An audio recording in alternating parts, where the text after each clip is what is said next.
Hey everybody, this is Greg Gossett from Gossett Trading and Mentoring, and today is Saturday, May 11th, 2024. How you doing? I hope you're doing well. I appreciate you coming and spending the time to watch my weekend review podcast. Hope you had a good week of trading. Market was in bull mode last week, but we're going to break all this down today.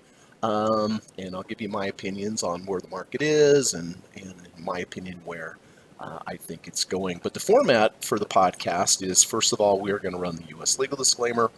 Secondly, we're going to come back. We're going to take a look at all the current positions that I have.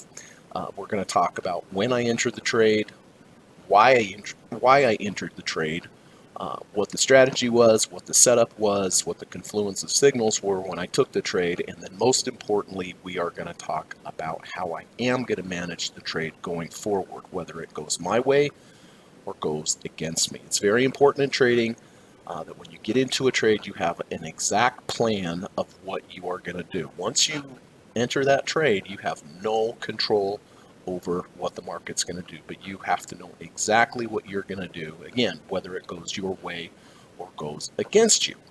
Um, so we'll talk about all that. We'll go through all the positions that I have some good positions this week. They're doing well.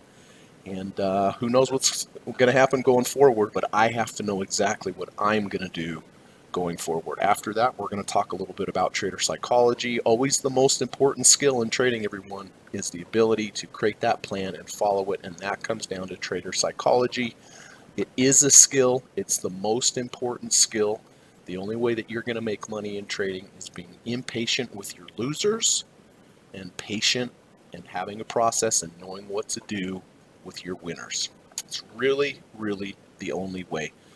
Human nature as it is, we always want to hold on to losers because hope springs eternal, and we usually want to get out of winners quickly because it feels good. But that's why so many people lose money trading, because you need to do the opposite. You need to be patient with those winners and have a plan with those winners. And I know you want to hit the sell button because it feels good to take those profits, but you have to risk open profits in your trades to make more open profits in your trades. You know, it's funny. When you're in a trade that's working, what does it mean? It means that you were on the right side of that trade. So why not let that play out a little bit because you were right? And when you're wrong, it means you're not in phase with that trade. You're wrong with that trade.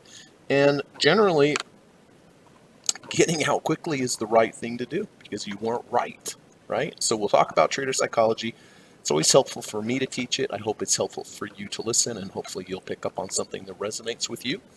And then after that, I have gone down through my master watch list, both on the daily time frames and the weekly time frames, and I have identified some potential trades next week, and actually quite a few of them, both to the long side and to the short side.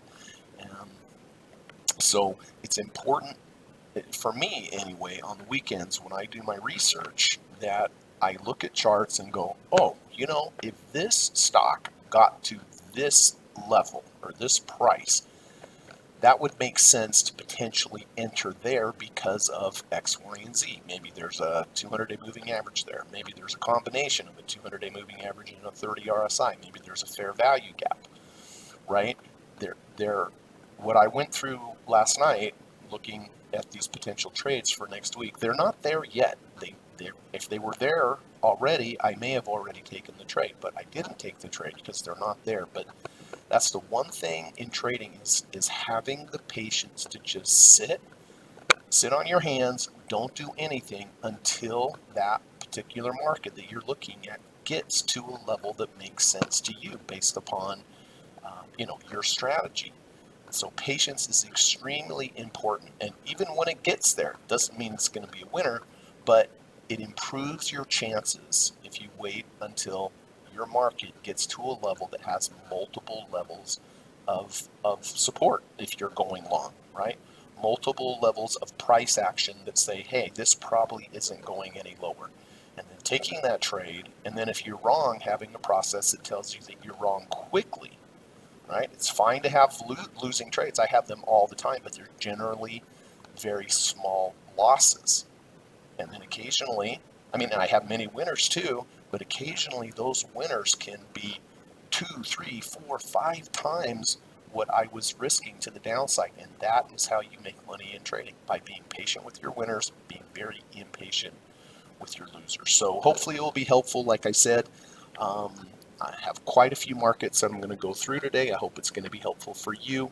And if it is, or if anything in this podcast is helpful for you today, I would really appreciate it if you just hit the thumbs up button. It really does help build the channel and lets YouTube know that there's some valuable content here, so they can get it out to more people and keep the channel around and all that kind of stuff. So if anything you find helpful today, hit the thumbs up button. That would be really, really great. Okay, so I hope you're going to enjoy today's podcast. And first of all, let's run that U.S. legal disclaimer. It takes about 42 seconds, so I'll see you in 42 seconds. Thanks. Bye.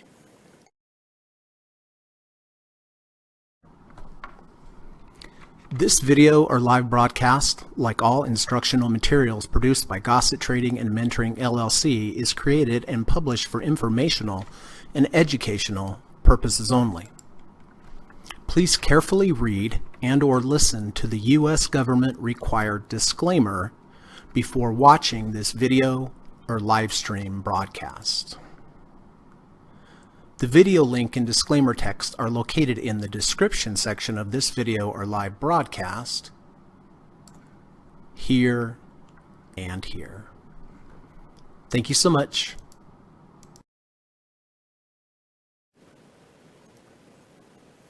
All right, we have a lot of stuff to get through, so let's get rolling. Let's start with current positions that I have. Let's start with TLT. TLT are bonds. And I did buy bonds all the way back here on the 17th of April. Why did I buy them here? What was the setup? Well, this is, you can see the blue bar here, or the blue outline bar. This indicates an abandoned baby. An abandoned baby is where you have a gap down so that the market sentiment or the news or whatever it was negative and the market gapped down.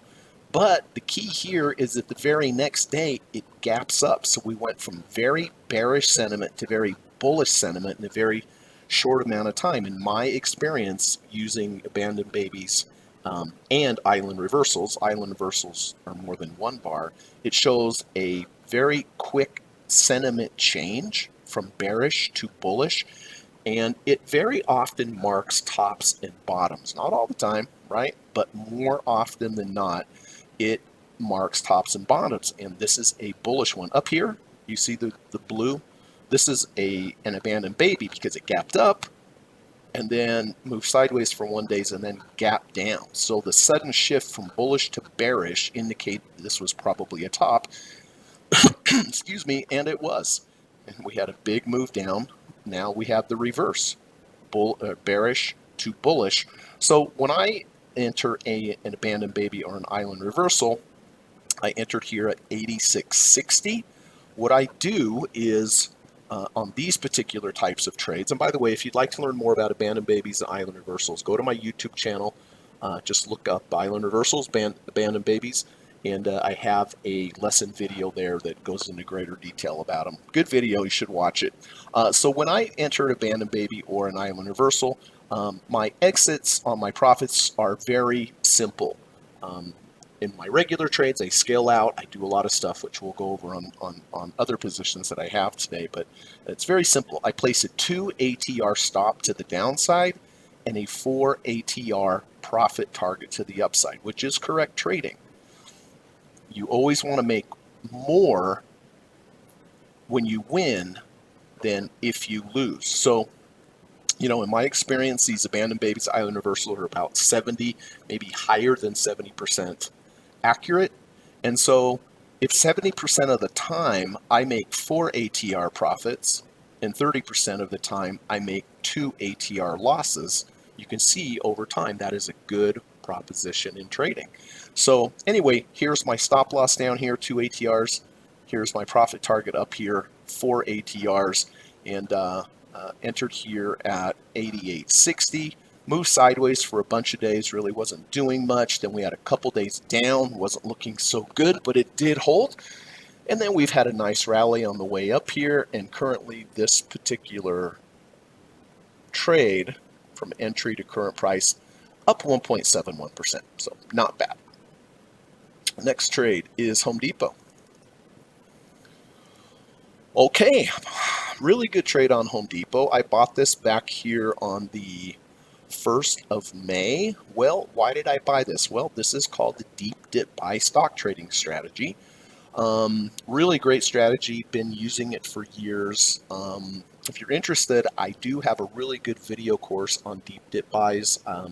It's available at udemy.com. I have the link to the course in the description. It's a great course, very affordable, 9.5 hours of video, take you step by step, and it's a great way to start learning. This is a really, really good strategy for a very, very affordable price. So the link's in the description. But you can see the black line here. This is the 200-day moving average. This is a serious level of support for large financial institutions, savvy traders. But the thing I like about the 200-day moving average is I know some buyers are going to come in there, right? And you want to get into a trade where you know other buyers will be. That will help increase your chances of having a winning trade. And in addition to that, it gives you a very defined line in the sand. I'm going to be in this trade over the 200. I'm going to be out of the trade under the 200. Well, you can see on the day that I bought it, it went below the 200-day during the day, but then was strong enough to close back above it. That shows me that there were no more sellers at that moment below the 200-day moving average. So I entered here at 331.80. I position size based upon the volatility of the market, based upon how much money I have in my trading account. It's very important to do that. And then I place two stops. I place an emergency stop 2 ATRs below my entry. That's the worst case scenario. And if it ever got to this level, even before the market closed, because most of my trades, except for an emergency stop, are based upon end of day, making my decision at the end of the day. But you always have to have this safety net down here, 2 ATRs below. And if I did, I'd lose 1% of my capital. It doesn't happen very, very often. As a matter of fact, in my experience, it only happens about 5% of the time. But my end of day stop would simply be a close below the 200-day moving average, because during the day it went below, closed above. Now I have that support of the 200-day below. Okay.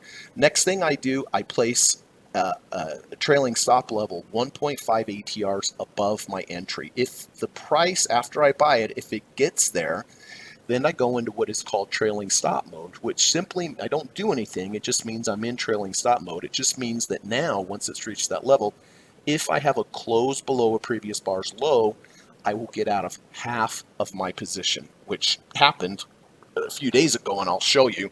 Now, so I have the entry with the rejection of the 200-day moving average. I position size based upon the volatility of the market and how much money I have in my account. I place my emergency stop 2 ATRs below. My end of day stop is just simply going to be a close below the 200-day moving average. I place my 1.5 ATR trailing stop level above. And like I said, if it gets there, I go into trailing stop mode.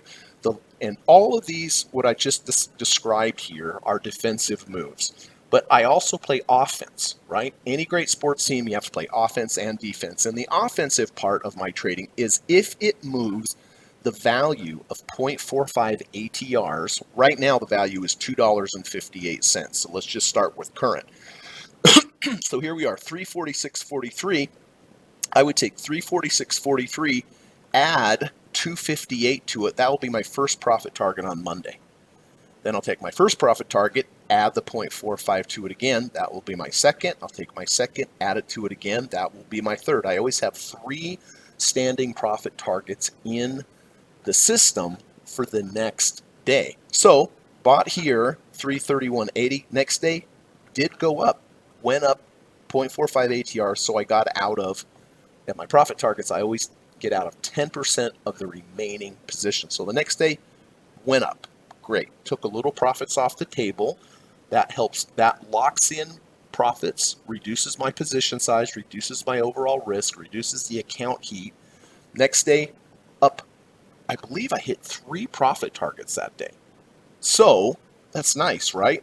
Now I've locked those in, reduced my position size even more, reduce the stress of the trade. And it's important to reduce the stress of your trade, in my opinion, because it helps you follow your process. If you have a full position and it's way up here, you get antsy to want to sell. So I really think it's important to play offense and defense. So we hit a nice 3 profit targets there. Then the next few days, nothing. And then Wednesday, I had my first close below a previous bar's low after reaching trailing stop level. However many shares I had left, I took off half. And so the remaining shares, I took off half there for a gain of 2.23%. And then the very next day, ripped right on up higher. I hit another 2 profit targets. So now I'm really reducing the position size, making it much easier on myself from a stress standpoint and from a psychological standpoint. And then yesterday we went up a little higher. I didn't hit a profit target and then reversed down. So the remaining shares on this position up 4.23%. We do have earnings coming up on the 14th of May. I never hold through earnings. So right before earnings, I will exit this trade regardless of whether it's up here or down here. Doesn't matter. I never hold through earnings. So the remaining shares on Home Depot up 4.23%. So that's been a nice trade. But this really shows you, look at the risk that I had. It was barely over the 200. If it had just closed the next day below, boom, I'm out of the trade. That's it. And that's the key. Having the ability, having a very good risk to reward ratio if you're wrong, and having a potential for a really big trade if you're right. And it all revolves around an important level, and the level was the 200-day moving average. So nice trade on Home Depot. Microsoft. Okay. We talked about abandoned babies. Island reversals. I did buy Microsoft back on the 29th of April. Why? Well, you see the highlighted bar here. We gapped down. Things were very, very bad. We gapped way up. Things were very, very good from a sentiment standpoint. We came back down. We filled the gap to the top of the abandoned baby. I got long at 410 cents. Again, because this is an abandoned baby, I placed my emergency stop 2 ATRs below. I placed my profit target 4 ATRs above. So if I'm right twice as much as I would be wrong, and that is the key. Wasn't looking so hot tamale on the way down here. I was like, my gosh, this is just, I'm going to hit my 2 ATR profit loss very quickly, but had a big reversal in the market, and so far, it's not up to my profit target yet, but so far this particular trade up 3.8%, pretty good. And then let's get to McDonald's. And by the way, everyone, if you'd like to learn more about my trading, I have on my YouTube channel, I have many lessons. I discuss the Udemy course, the Deep Dip Buy course, which is really, really great, and links in the description. But if you would like to learn more, if you'd like to study with me one-on-one, I do teach private one-on-one lessons in the evening time via Skype. I teach a 15-hour course, 5 sessions, 3 hours each session, and I teach you everything that I know. I've taught people from all over the world, students that were absolute beginners all the way up to the hedge fund level. So I think the best way to learn anything is with an experienced teacher. And I've been trading for over 28 years now, but I just think it's best to learn one-on-one. And I'll teach you everything I know, all the strategies. We go through things so many times. By the time you're done with this course, I promise you, you will be a lot better trader. You'll have a lot of tools to use. So if you're interested, my email's in the link of the video. Just send me an email and we can get it started. But I know you're going to be happy with this course. I've taught hundreds of people from around the world. So if you're interested, just send me an email. Okay, here is McDonald's. Well, this turned out to be a great trade. And what got me interested in this trade? Well, I talk about fair value gaps. Fair value gaps are when you change structure from a bullish structure to a bearish structure. And essentially, over here on the 17th of April, we changed to a bullish market structure. Why? Well, we were making lows. This particular bar took out this first swing high, put us into a bullish structure. Well, was bullish right away, obviously. And then we had a pullback. Whenever you change market structure to the upside and then you come back to that fair value gap, the fair value gap was the high of this bar 1, the low of this bar 3, just this range here. I highlighted in green here. If it got back to those levels, that's generally where it's going to bounce. And I did get long, and you can see it did come right back to that level, and that's where it bounced. I did get in the trade on the 8th of May. Why? Well, it got to the bottom of the fair value gap, and it also had a V1, bar 1, bar 2. Bar 2 goes below bar 1, closes above bar 1's close, forms this little V.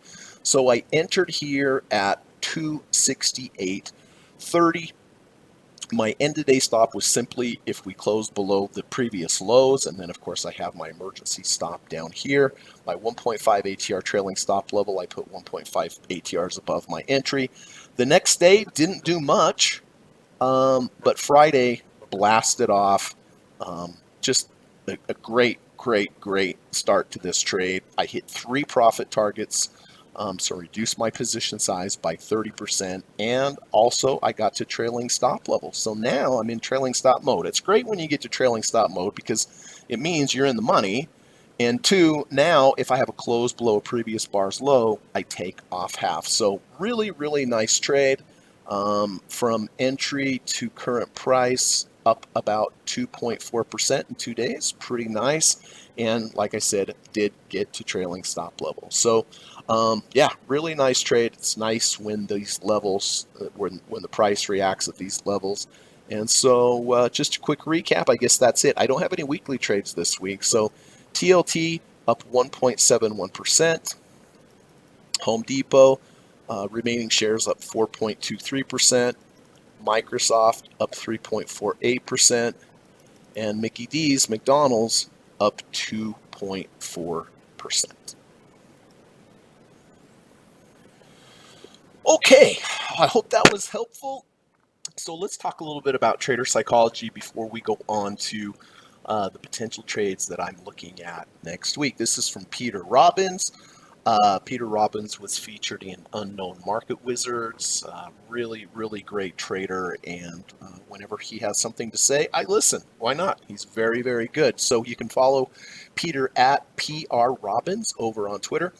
Or X, and let's see what Peter has to say today. When you trade with an edge, you are like a casino and will win over time. When you trade without an edge, you are like a gambler at a casino and you will lose over time. Pretty simple, right? Everyone wants to own a casino because mathematically you have an edge and over time you are going to win. And guess what? As a trader, you have the ability to be a casino. I've been trading for over 28 years. That's how I make my living, because I make my living like a casino, because I only trade when I have an edge. I only put money at risk when a higher percentage of time I'm going to win than what I'm going to lose, right? I mean, it seems pretty obvious, right? So why do people put money at risk when they don't have an edge? Well, they want the excitement, they want the dopamine, they want the adrenaline. You know, try to get your mind around this. And, if you're having issues with trading and you've been a losing trader, why not make today the day that you say, you know what, I am only going to put money at risk when I have an edge. Or in other words, this particular strategy, this particular setup, this particular pattern makes more money over time than it loses. Seems reasonable to me, right? And all the strategies that I trade and I teach, all the strategies make more money over time than they lose. They lose for sure. They lose, but more often in the long run they win more than they lose. So it seems like a pretty simple concept. So get yourself a process. Learn strategies that have an edge. Abandon babies, 200-day moving averages, waiting for confluences, combinations of indicators. They don't win all the time, but they win more than they lose, and that's the key. So do you want to own the casino, or do you want to be one of their customers that comes in and loses? It's a very simple concept, everyone. You know, there are so many different strategies out there that win over time. And it really comes down to patience.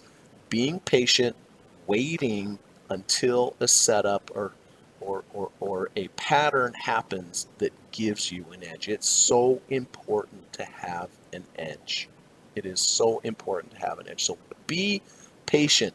Learn some strategies that have an edge, and you can be the casino. So thank you very much, Peter Robbins. Really appreciate that. Really solid advice, and it's so obvious sometimes we don't think about it, but just get yourself patient. Wait for some strategies that have an edge. They're not going to win all the time, but you're over the long run, you're going to win more than you lose, and that's the key in trading. So thank you very much, sir. Appreciate that. Please follow Peter Robbins at PR Robbins over on Twitter. Okay, let's talk about what I am looking at next week. And now again, these markets are not where they need to be yet. If they were, I'd probably already be in the trade. Now, I have a lot of longs, I have a lot of shorts. I'm going to start out with Adobe. Now, when we talk about 200-day moving averages, V1s, V2s, things like that, they're very exact. But when I talk about fair value gaps, when I talk about order blocks, they're a little bit more subjective.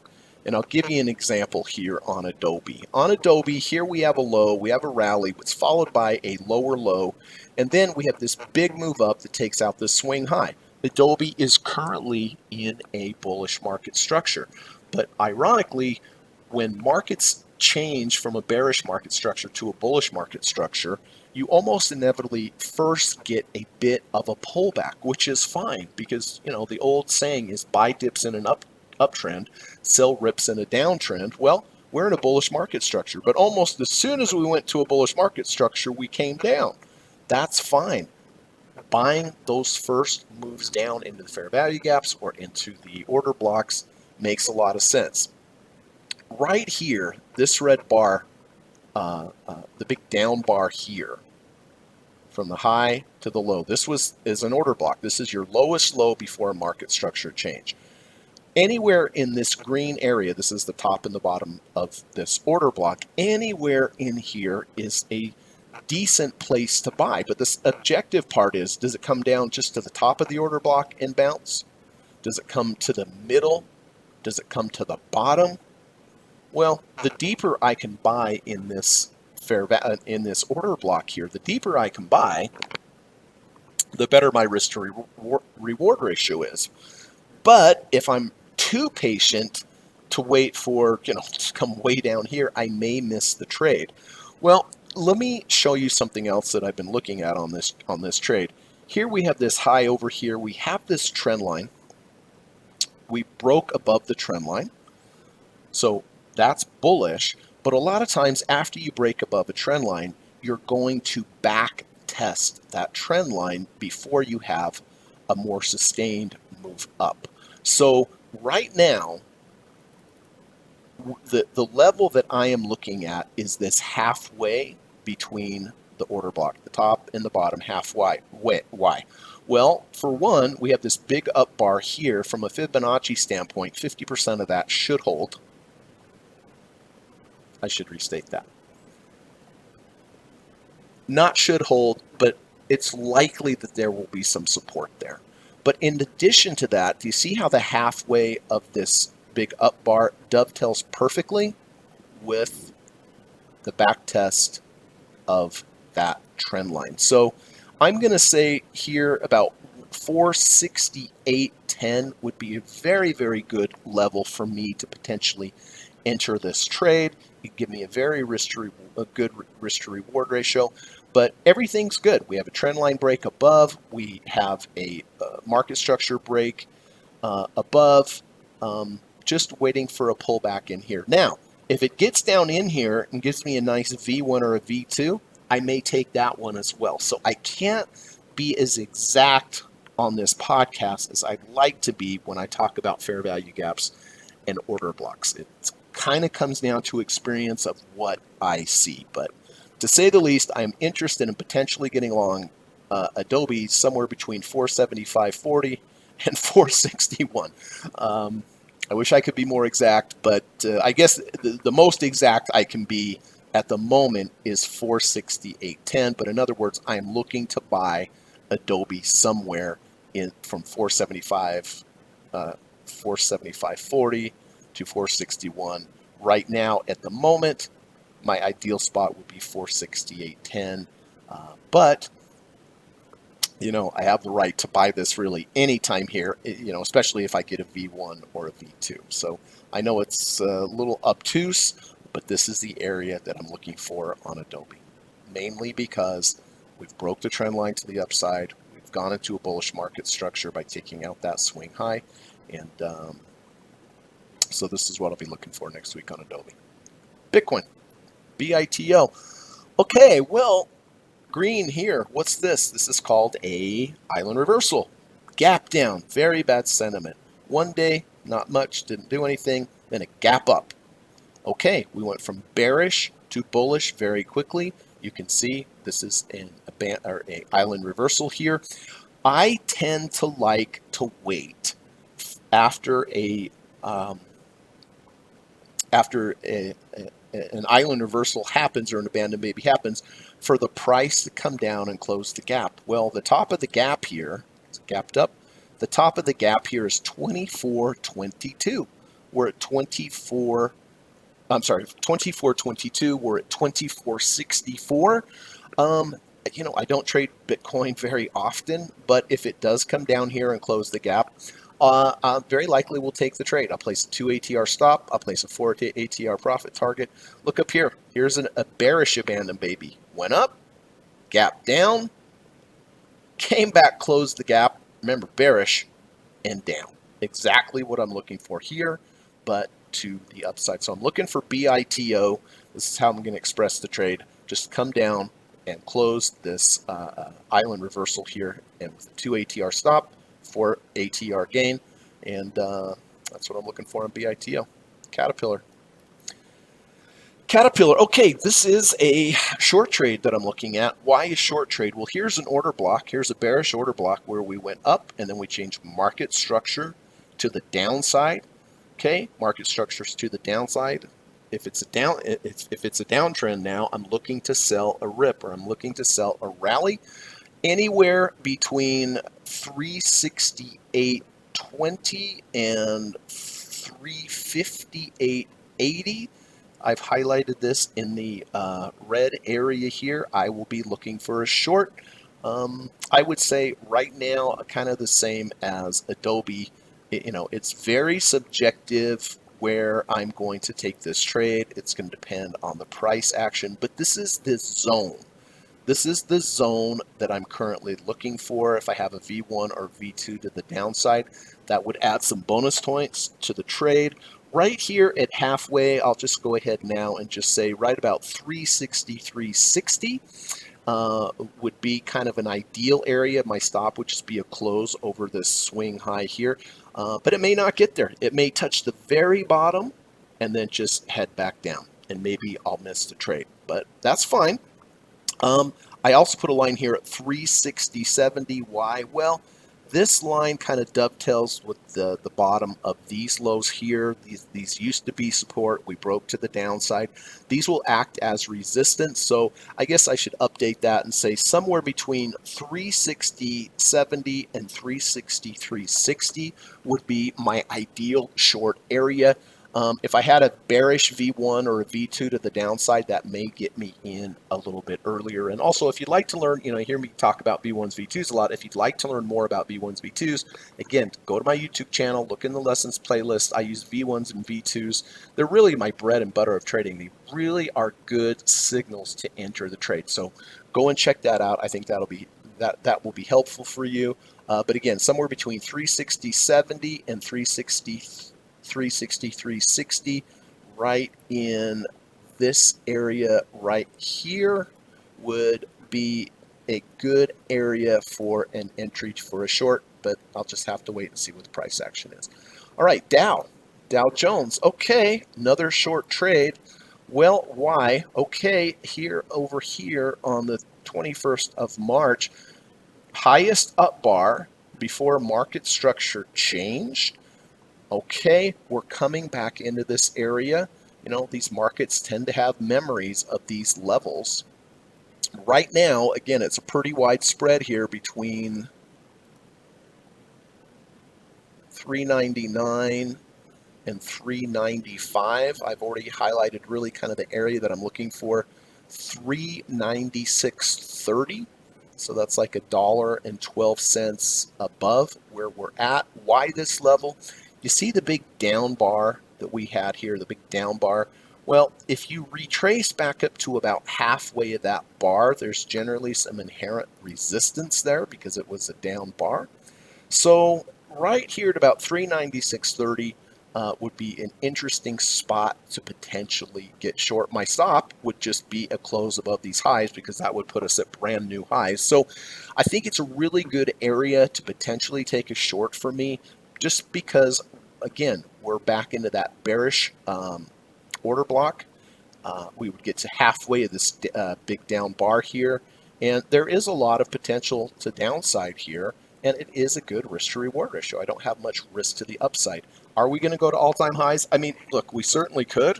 It's going to really depend on probably on bonds, which is the great interest rates are the greatest driver of the market right now.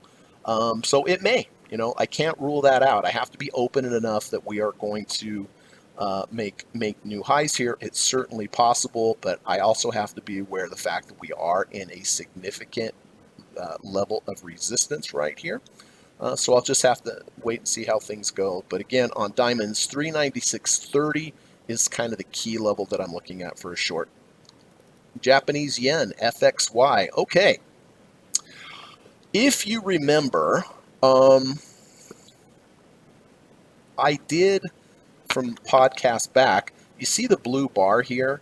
We gapped down and gapped up. What's that called? That's a bullish abandon baby. We came down, we closed the gap. I got short here on this trade about 59.05. Placed my 2 ATR stop to the downside, placed my 4 ATR profit target to the upside, and look what happened. Bought right here, got out right about here. I think it was right here. It was here, but it was 4 ATRs. It was really nice, beautiful, profitable trade. But out of that trade now, but look what happened. We have lows, we have lower lows. We change market structure to the upside, and what did I say? When you change market structures, ironically, as soon as you change to the upside, you usually go down. But that down is a buying opportunity. So the level that I am looking at now to re-enter FXY is the top of the bullish order block. I know it doesn't look bullish, but it is bullish. So right here, 59.05, if we come back down, test the top of that bullish order block, that will be my entry. And if it does get there, almost certainly I'm going to buy FXY because I really, I think this is just a pullback in an eventual uptrend. I know it doesn't look very uptrend to me, to you or you or me right now, but the way that I view things, this is a very interesting level to get long again. I don't know if it will get there, but if it does, I will certainly potentially get into this trade. You know, depending on news and things as well first. But again, lowest low before a market structure change to the upside. This is a very interesting long level here for me at 59.05 on FXY. Gold. Okay, gold, sorry for the gold bugs out there, and I totally could be wrong on this, but I am looking to get short gold. Why? Well, here is your bearish order block, highest close up before change in market structure. Again, the thinking here is this is a downtrend now. I know it doesn't look downtrend, but the way that I look at this, it's still a downtrend because we changed market structure to the downside, and now I'm looking to sell this rip. Here we have this big down bar. Again, if we come back up to halfway of that big down bar, 1990, that would be my level to potentially get short gold. Good risk to reward ratio, because if I just have a close over the swing high here of 222.36, that would be my stop. And hey, I could be totally wrong. I can be totally wrong on any trade, but I just have to look at the trade a certain way. I have to look at the levels. I shut out all the noise of what the media is telling me, what news stories are telling me, what people are telling me. I don't care. If I'm wrong, I'm wrong, right? If I'm wrong, I'm probably going to be wrong fairly small if I position size correctly. But if I'm right, I have a nice, good risk to reward ratio. In this particular case, I talk about having an edge. Yeah, this approach has an edge. It's not going to work all the time, but if I'm wrong, I'm probably going to lose less. If I'm right, I'm probably going to make more. So I'm looking for a short on gold here at 419.90. And if I just close above this swing high here of 226.36, I'll just be out of trade. That's it. So looking for a short on GLD on gold. Intel. Okay, this particular setup, there is no setup.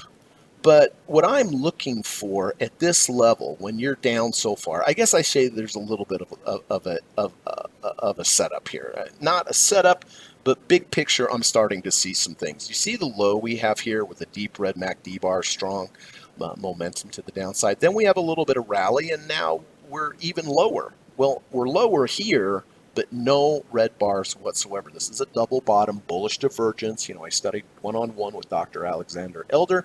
He feels like double bottom bullish divergences, double tops bearish divergences are some of the strongest signals in technical analysis. And I agree. But right now, there are no signals. What I'm really, do you see the gap down we have here? What I am really looking for, and basically the only thing I'm looking for on Intel right now, would be to wake up and see a gap up, which would cause a bullish island reversal. This would be very, very interesting to me because, I'm a very strong believer in island reversals and abandoned babies. And, we gap down, bearish sentiment. Now we're just moving sideways. But if one morning I wake up and maybe they have some good news and there's a bullish island reversal in the works, or an abandoned baby, could go lower, and then we could have an abandoned baby. In my experience, that would most likely signal at least a short-term bottom. So really, I like the double bottom bullish divergence. That's good if you're in the bull camp. But just because we have this double bottom bullish divergence doesn't mean I can do anything. I still need a signal. We're at 2407 RSI. If we had a huge move up here, like to 30, then it would probably be overdone. I'm looking for a small gap up that would give a bullish island reversal, and then I just do what I always do. 2 ATR stop to the downside, 4 ATR profit target to the upside. So that's what I'm looking for on Intel. Johnson & Johnson. Okay, Johnson & Johnson's interesting. We did change market structure back here on the 1st of May by taking out this swing high. Now we have this bullish fair value gap from the bottom of bar 3, top of bar 1. I've highlighted this in green. You can see, again, once you change market structure to the upside, you generally have a bit of a pullback before you have another run up. And the price came right back into that bullish fair value gap, and it bounced, obviously. But what I'm really looking for, the key level that I'm looking for on Johnson & Johnson would be the top of this bullish order block. I know it doesn't look bullish because it's way down, but it's the lowest bar before the market structure change. What I'm looking for on Johnson & Johnson, and probably the only thing I'm looking on for Johnson & Johnson, is if we get a rejection of the top of that order block of 146.89. That would be a very good potential entry for me, and my stop would just be a close below that order block there of 144.53. Meta. All right, well, Meta, obviously, we've had this huge move down, and now we've had this rally. So, what do we do with this? I am looking to short Meta somewhere between 484 and 497. So, the bottom of that's getting pretty close. What did I say? Yeah, 484. This is the bottom of these previous supports here that we broke. There should be some inherent resistance there as well. But the ideal spot for the short, like, if I could really have my selection and choice, would be halfway of this big down bar here. Again, when you have big down bars and you come back to halfway, 497 would be my ideal spot, because my stop would then just be a close over this high here of 510. So for right now, I'm just going to say, for me, really right here, halfway. If it gets there, great. If it doesn't, I probably won't take the trade, and I'm not sure it will get there. That's still quite above over there, but that would be the ideal spot. And remember, doing this on the weekend, identifying your ideal spots. I mean, if Meta opened there on Monday, would I take it? Almost certainly. Almost certainly. But if it doesn't get there, I don't have to take it. And that's the key. Identify the ideal level. And if it gets there, then you can maybe take the trade. If it doesn't get there, then fine. It didn't get to your ideal spot. If it's not ideal, don't take it. All right, so for right here, right now, Meta 497. Netflix. All right. Well, Netflix, similar to to Meta. This one's fairly easy. Here, the bar, the big up bar here in blue. This was the bearish order, or the bullish order block, bearish order block before market structure change. We went way down. Now we've had a huge rally back up. Right here, 629.60 would be my ideal spot to short this particular market. You can see the top and the bottom of the bearish order block. You can see on Friday we got right to the bottom of that order block and failed. So there is some memory, but again, I'm looking just for the ideal spot, and that would come, oh, I'm sorry, right here, right. My gosh, it almost did that exactly on Friday. The big down bar here, if we rally into that, 626.10. So it's still a ways up there. It looks pretty close on the chart, but oh yeah, because we're down here. But you can see the price on Friday literally got to the bottom of that bearish order block and almost got right to halfway of this big down bar. So about 626.10 would be my absolute ideal spot to short. And then where would my stop be? Just be, here's the first swing high here, 633. So it would give me a very good risk to reward ratio, but a lot of bearish things up here. Really, I know it doesn't look bearish, but there's a lot of bearish levels up there. So that's what I'm looking for on Netflix. Nike. Okay, Nike's an easy one. We made a low, we had a rally, we had a lower low. We went into bullish market structure here. I highlighted the fair value gap. We rallied. Look at that. The beginning of the week, we got right into the rally area. And what did it do? It rallied. And not only it got the bottom or the top of that bullish fair value gap right here. I don't know why I didn't buy that at 90.10. Look, that's exactly where it got to the penny and then bounced. Friday, big down bar. But I'm looking for 90.10. What is that? 84 cents below. And if we have some carry through from Fridays, we may just get there. So I'm very interested in this 90.10 price, or rejection of that 90.10 price.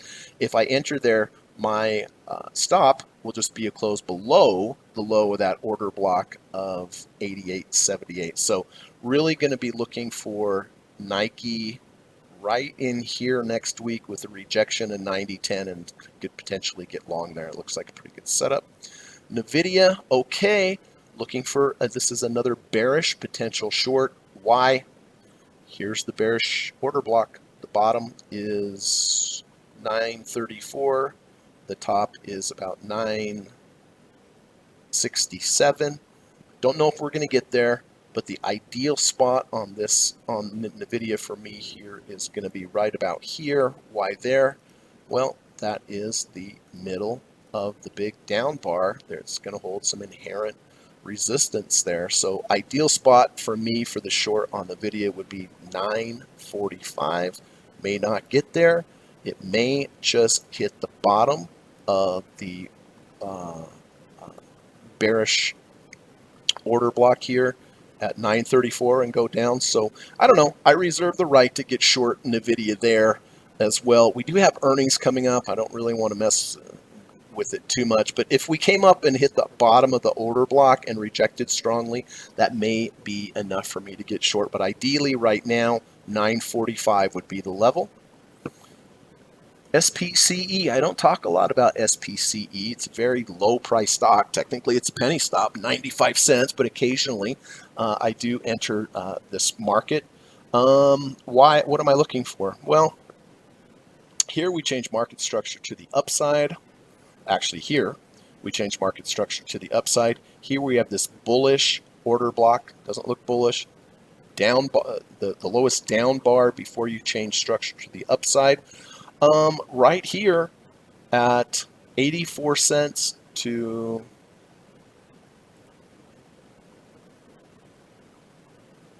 70 cents would be the area. I may just go ahead and take this if we get to 84 cents. Why? Well, it's legitimate because it's in the order block, but it also dovetails with this big up bar halfway the up bar.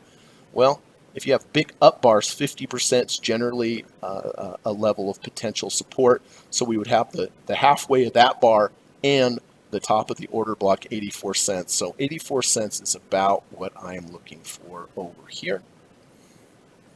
S&P 500. And by the way, everyone, I just want to mention this right here and right now.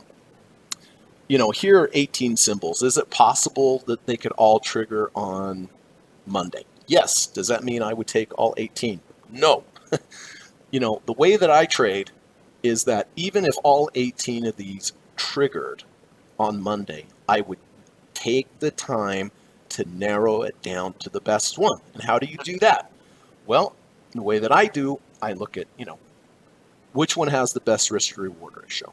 Which one has the most confluences and combinations of signal happening at the same time? Which one looks best on multiple time frames, right?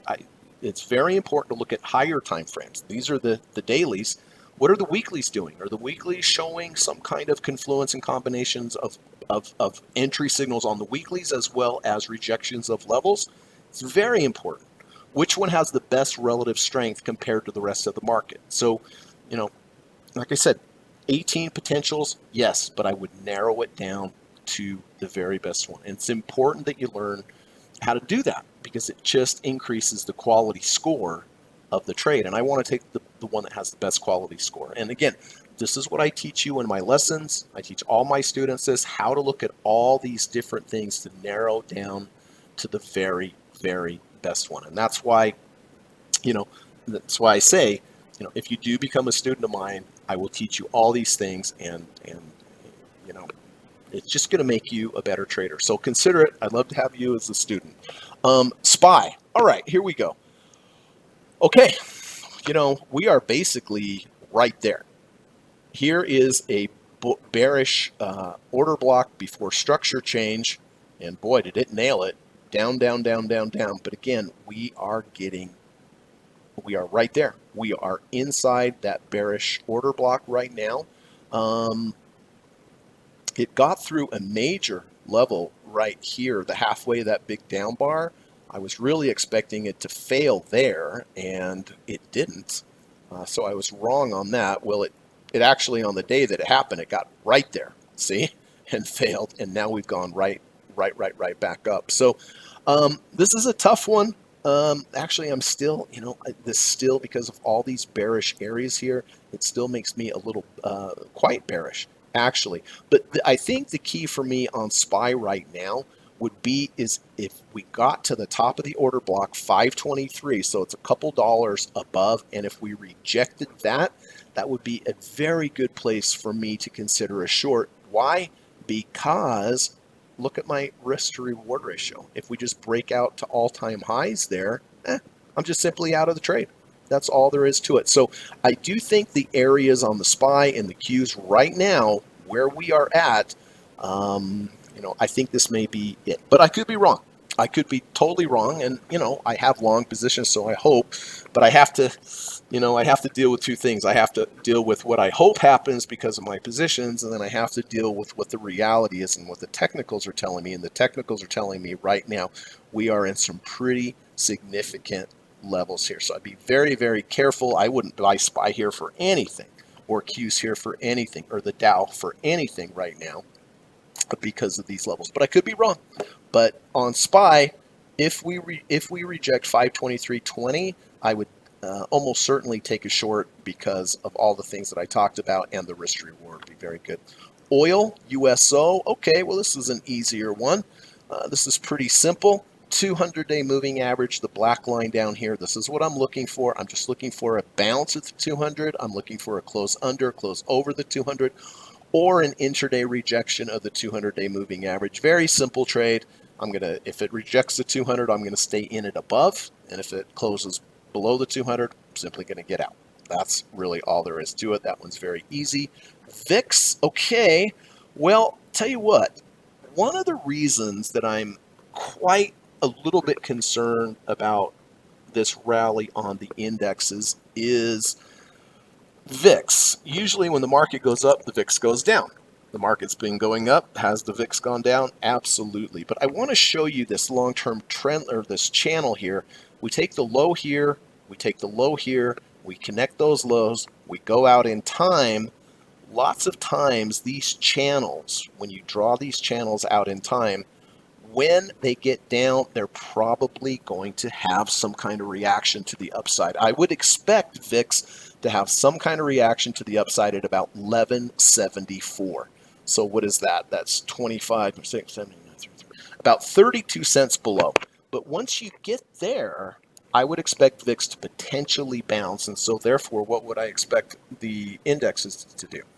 Go down, right? So it dovetails with what I'm looking at on the SPYs, what I'm looking at the Qs and the Dow, about why I'm saying we're into these bearish levels right now. Well, the VIX analysis confirms that yes, of course, we may have another day or two or a week up, but I think that's about all she wrote, because I think when VIX does get down here to end of this drawn out channel trend line, very likely it will have a bounce there, and therefore I think the markets will move back down. Could be wrong, but regardless, because of this trend line, because of this channel here, if the VIX does go under 30, over 30, that would be an excellent place for me to get into a deep dip buy on VIX. But right now, if it rejects the channel or it rejects the 30 RSI, I would consider getting long VIX.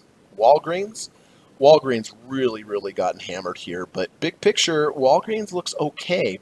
Why? Well, because we have a double bottom bullish divergence. We have the low here with the deep red MACD bars. We have a rally. Now we're lower than we are over here, and no green bars, or no red bars at all. This is called a double bottom with a bullish divergence and a missing right shoulder.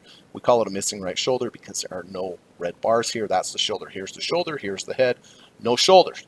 So missing right shoulder. So does that mean I go ahead and buy? No, it doesn't. What it means is I'm looking for big picture. I like the lay of land, but I'm looking for an entry in under 30, over 30 would get me into that trade. And then last but not least, XLF. Okay, same with a bunch of the other ones. Looking for a short here. Why? Here's the bearish order block. Highest high, highest close high before change in market structure. We're getting back into that level.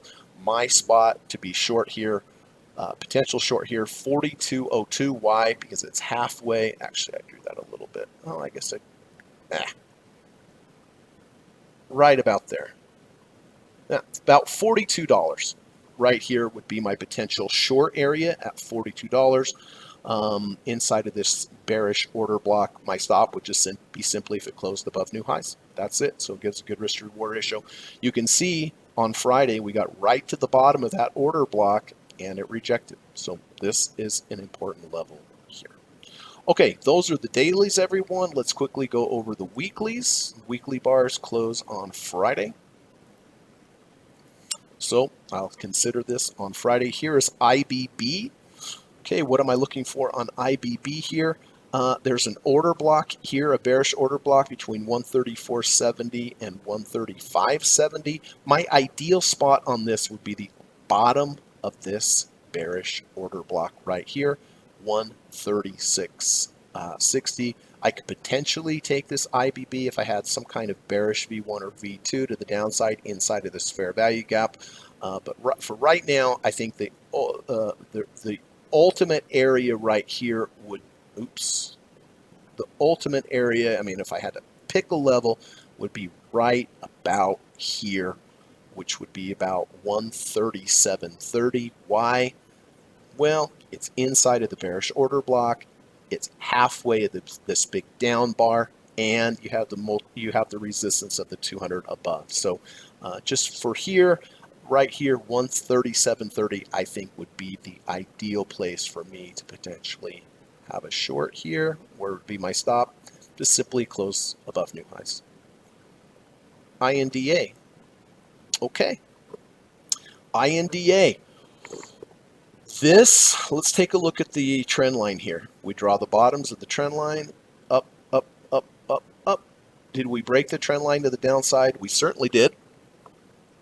And so now, if I change market structure to the downside, what am I looking for? I'm looking to sell the rally. Well, right here, if we get back up to the bottom of this up bar, or maybe a little higher and back up into that trend line. See, the trend line was below us as support. Now we've broken it to the downside. If it rallies back up to it, it's going to be resistance.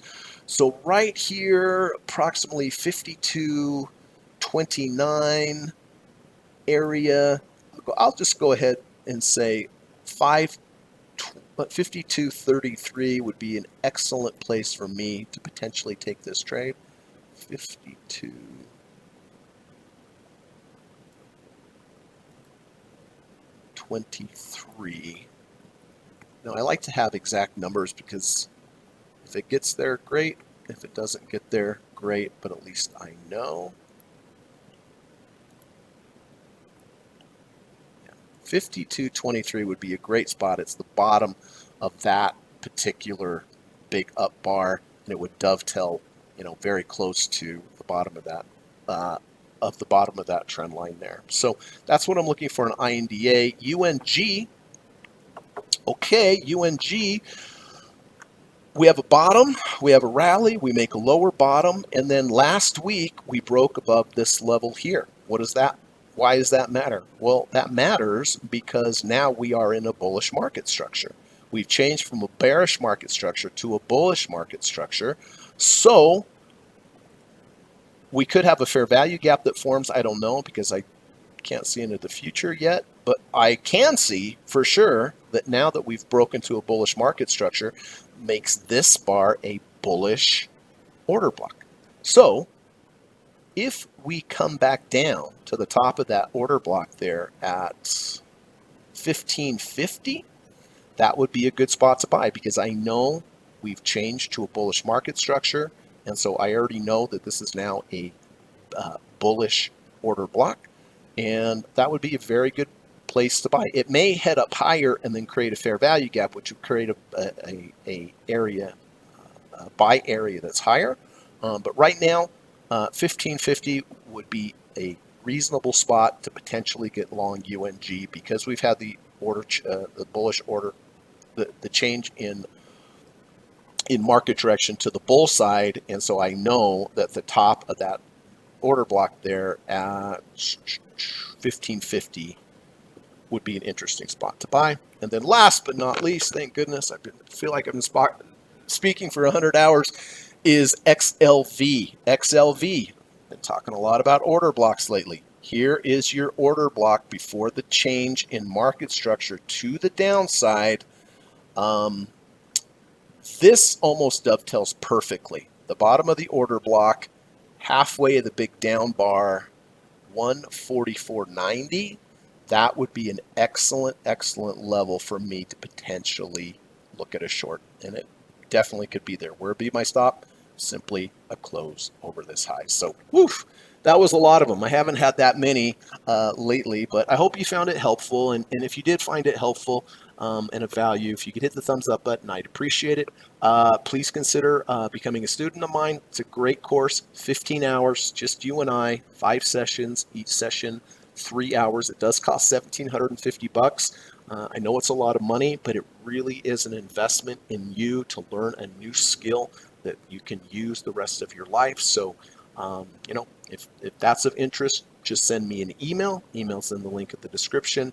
Generally, I like to have a call with my potential students. It's not a sales call. I just want to learn more about you, your trading, your challenges, your goals. It's a great time for you to ask me any questions about the course. And when we're done with our conversation, that's it. After that, if you're interested in taking the course, you're going to have to get back with me. So there's never any pressure, but it's a good time for you to ask me questions about the course. The one-on-one really is the best because I teach you everything that I know. But if you're not in a financial situation, again, I have that great course on udemy.com. The Deep Dip Buy course is very, very affordable. It's somewhere between, I don't know, $12 and $30, but you get 9.5 hours of video. I've sold so many of them around the world, and I think it has like 4.9% stars on there and very high ratings. So that's a good place to start as well. I always like to leave off with, please go out and do something nice for someone today. If we all did one nice thing for another human being, the world would be a lot better place. And if you could do one nice thing for an animal, that'd be great as well.